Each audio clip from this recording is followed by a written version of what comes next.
धार भोजशाला मामले में Indore high court से भी अहम निर्देश जारी किए गए हैं। सुप्रीम कोर्ट के आदेश के बाद हाई कोर्ट ने भी उसी व्यवस्था को लागू करने के निर्देश दिए हैं। कोर्ट के आदेश के मुताबिक भोजशाला में पूजा और नमाज के समय को लेकर स्पष्ट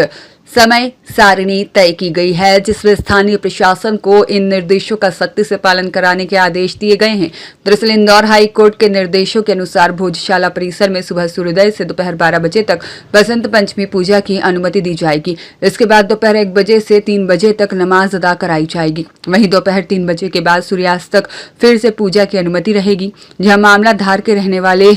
जुबरान अंसारी और एक अन्य याचिकाकर्ता द्वारा शुक्रवार की नमाज की अनुमति को लेकर दायर की गई याचिका के बाद सामने आया। हाई कोर्ट ने साफ किया है कि सुप्रीम कोर्ट के आदेश का पालन हर हाल में किया जाएगा। वहीं प्रशासन की ओर से नमाज के लिए पास जारी किए जाएंगे। हालांकि नमाज अदा करने वाले लोगों की संख्या को लेकर फिलहाल कोई स्पष्ट दिशा निर्देश जारी नहीं किए गए हैं। प्रशासन को पूरे मामले में शांति और कानून व्यवस्था बनाए रखने की जिम्मेदारी सौंपी गई है। फिलहाल भोजशाला परिसर में कोर्ट के आदेशों के तहत तय समय पर ही पूजा और नमाज होगी और प्रशासन इस पूरे घटनाक्रम पर कड़ी नजर बनाए हुए हैं। देखिए, आज ऑनरेबल हाई कोर्ट में हमने एक पिटीशन मूव करी थी भोजशाला के मामले में, जिसमें हमारी ये मांग थी कि 2003 और 2013 और 2016 में जो आर्कियोलॉजिकल सर्वे ऑफ इंडिया का जो आदेश है, जिसमें ये बोला गया है कि सूर्योदय से लेकर 12-1 बजे तक जो है वो पूजा अर्चना विधिवत की जाएगी बसंत पंचमी के दिन, और उसके बाद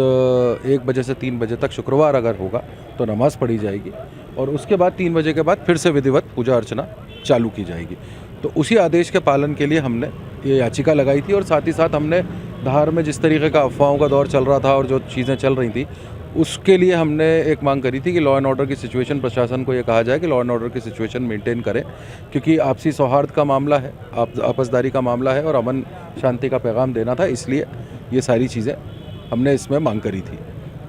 और हाई कोर्ट ने इसमें सुनवाई की। इसके बाद इससे पहले ही जब हमारी ये सुनवाई थी, उसी वक्त ऑनरेबल सुप्रीम कोर्ट का भी एक आदेश आया, और उसी आदेश में दूसरे पक्ष की तरफ से एक पिटीशन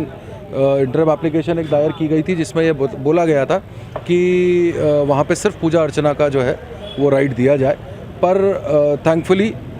ऑनरेबल सुप्रीम कोर्ट ने भी इसको माना, ऑनरेबल हाई कोर्ट ने भी इसको माना कि